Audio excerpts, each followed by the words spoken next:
I kind of knew it was coming yesterday. My office had gotten a number of calls about these fish that had washed up on the far west end. I was down at Terramar Beach yesterday checking it, and there were quite a few fish. They looked like shad to me, and I didn't really see any other kind of fish. So I thought they might be moving with the current from west to east.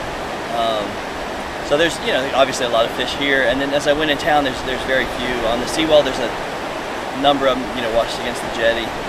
By the time we got to Stewart Beach or East Beach, there's almost none. So it looks like it's more right now isolated on the west end of the island. I see beachgoers taking a shovel and clearing a path. Yeah, there's a lot of them here. So this morning we called first called the health district just to let them know, and they actually sent some people out. We just saw a woman out of 43rd Street checking the water, and she said that it looked right now like everything's fine for people to swim. She said they're going to let us know if that changes. Also called Texas Parks and Wildlife, who would kind of oversee this kind of thing, and they said that it was a deficit of oxygen in the water that they think caused the kill, and shad are real sensitive to environmental changes. And they also said it wasn't isolated to the island of Galveston. It actually extends down the Texas coast quite a ways.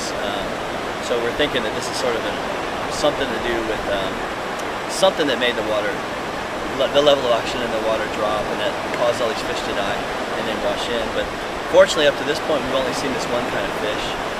I also spoke with a few fishermen that said in the bay, West Bay, yesterday, saw a few of them floating, but no numbers like we're seeing on the beach right now.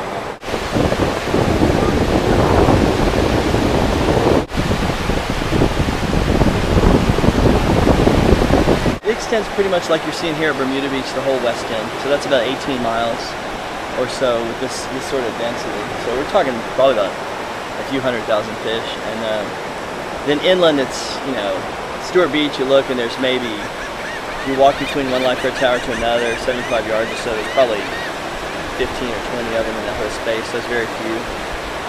And we've seen this in late summer sometimes when there's not a lot of rain and the water's really calm, where the oxygen is sort of depleted in there, and some of the more sensitive species of fish will die off, to a certain extent. It also can happen when there's a bloom, like an algal bloom, like when we have a red tide or something like that. You'll see fish floating in, and they're usually not mullet, because mullet breed sort of at the surface, but you'll see other types of fish, especially something like a shad that's real sensitive will come in that. So they did say, Texas Parks and Wildlife said that they didn't know of any blooms, and they think it might just be because of a lack of oxygen in the water right now, maybe because of the lack of rain or something.